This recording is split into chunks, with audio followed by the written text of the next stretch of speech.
सोचिए, अगर एक सुबह आपके दरवाजे पर एक खत पड़े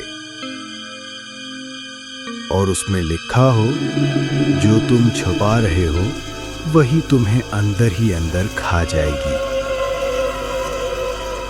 न भेजने वाले का नाम, न पता, न कोई सबूत।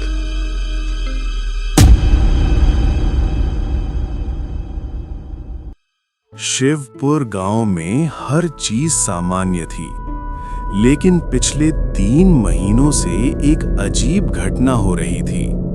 हर सोमवार सुबह किसी न किसी के घर के बाहर एक बिना पता वाला खत मिलता था। खत में सिर्फ एक ही लाइन होती थी, जो तुम छुपा रहे हो वही तुम्हें अंदर ही अंदर खाएगी। लोग डर जाते, लेकिन कुछ दिन बाद सब भूल जाते। सीमा एक ईमानदार स्कूल टीचर थी। पूरे गांव में उसकी इज्जत थी। एक सोमवार उसकी चौखट पर भी वही खत पड़ा था। उसने पढ़ा और उसके हाथ कांप गए, क्योंकि उसे याद आ गया उसने 5 साल पहले एक सच्चाई छुपाई थी। एक ऐसी सच्चाई जिसे कोई नहीं जानता था। धीरे धीरे गांव में अफवाह फैलने लगी। ये खत भगवान की चेतावनी है। ये किसी आत्मा का काम है। जो खत पाएगा उसका भेद खुल जाएगा। लोग रातों को सो नहीं पाते थे। एक दिन रमेश काका को खत मिला। 3 दिन बाद पता चला उन्होंने वर्षों पहले जमीन के कागजों में धोखा किया था। गांव के सामने सच आ गया। उनकी इज्जत खत्म हो गई। लोग डर से कांप उठे। सीमा टूट चुकी थी। उसका राज था, कॉलेज के समय एक एक्सीडेंट हुआ था। गलती उसकी थी, लेकिन उसने डर के कारण गवाही नहीं दी। कोई और सजा भुगत गया। सीमा हर दिन इस बोझ में जी रही थी। अब खत मिला मोहन बाबू को।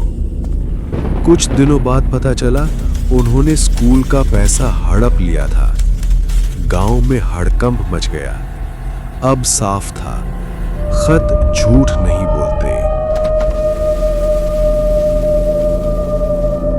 सीमा ने तय किया, अगर ये इंसान है तो जरूर कोई सुराग होगा। वो हर खत मिलने का समय नोट करने लगी। एक बात कॉमन थी, हर खत रविवार रात 12 से 2 के बीच आता था। एक रविवार रात सीमा जागती रही। 1 बजे उसने देखा एक बूढ़ा आदमी लाठी के सहारे चुपचाप चलता हुआ। वो हर घर के सामने रुकता और खत रख देता। सीमा उसका पीछा करती है। वो आदमी गांव के पुराने पोस्ट ऑफिस में घुस गया। अंदर जाकर सीमा ने पूछा, कौन? मैं वही आदमी हूँ जिसे 5 साल पहले एक्सीडेंट केस में झूठी गवाही से सजा हुई थी। सीमा के पैरों तले जमीन खिसक गई। मैं मरते मरते जेल से निकला हूँ। भगवान ने मुझे एक मौका दिया, लोगों को उनके पाप याद दिलाने का। वो किसी से बदला नहीं लेना चाहता था। वो बस चाहता था लोग खुद सच स्वीकार करें। आपकी सजा की असली वजह मैं हूँ। पहली बार उसने सच स्वीकार किया। सीमा खुद पुलिस स्टेशन गई, पूरा सच बताया। गांव हैरान रह गया। सीमा को सजा मिली, लेकिन गांव वालों की नजर में वो और ऊंची हो गई, क्योंकि उसने हिम्मत दिखाई। उस दिन के बाद किसी को कोई खत नहीं मिला। गांव में फिर से चैन लौट आया। खत किसी को बर्बाद करने नहीं आते थे, वे इंसान को अंदर से बचाने आते थे।